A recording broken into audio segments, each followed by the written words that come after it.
इन ऋषियों ने जो डले ढोए, इनको सतगुरु नहीं मिले।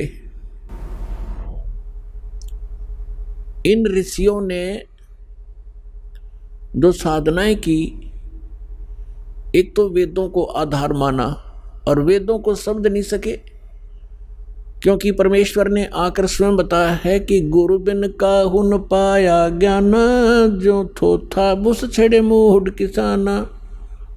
गुरु बिन वेद पढ़े जो प्राणी, समझन सार रहे अज्ञानी। ये जितने भी ऋषि थे, इनको सतगुरु मिले नहीं। इन्होंने वेदों को सब पढ़ा, लेकिन ये सार नहीं समझ सके इस वेदों का, इसलिए आज तक ये अज्ञानी स्वयं रहे और अपने फॉलोअर को भी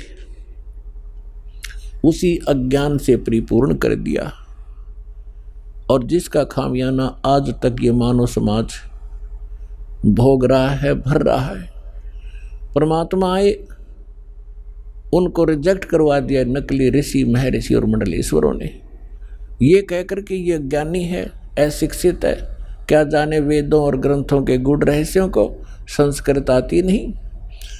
और वो संस्कृत के मास्टर कहलाते थे। पुण्यात्माओं, भाषा का जो योगदान है वो सीमित है। अब कोई संस्कृत भाषा जानता है तो इंग्लिश नहीं आती तो अविद्वान हो गया वो। और परमात्मा सर्व भाषाओं के ज्ञाता है। वो चींटी और जितने भी पशु पक्षियों की भाषा भी समझते हैं, मनुष्यों की तो भाषा बात छोड़ो। तो उन्होंने जो ज्ञान दिया था वो हमें स्वीकार्य नहीं होने दिया गया, और वही ज्ञान दया करके परमात्मा लिखवा गए अपनी प्यारी आत्मा धर्मदास जी से,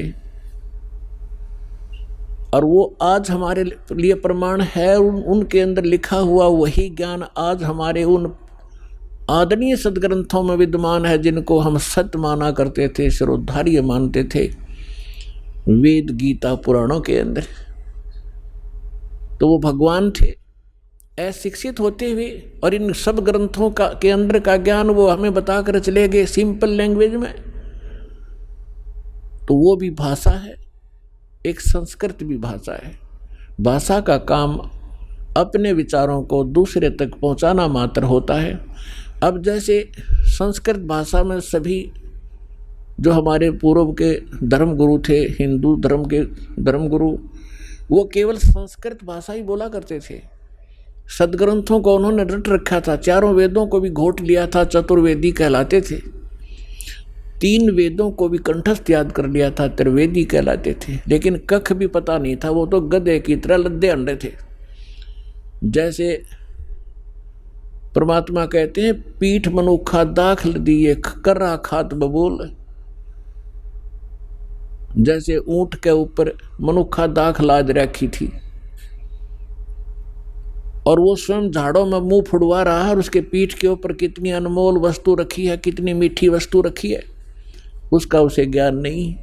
इसी प्रकार हमारे जितने धर्मगुरु थे, इन सदग्रंथों को ये कंठस्थ याद कर लिया करते थे, लेकिन खाते थे झाड़ बोझड़े, यानी आन उपासना ही किया करते थे।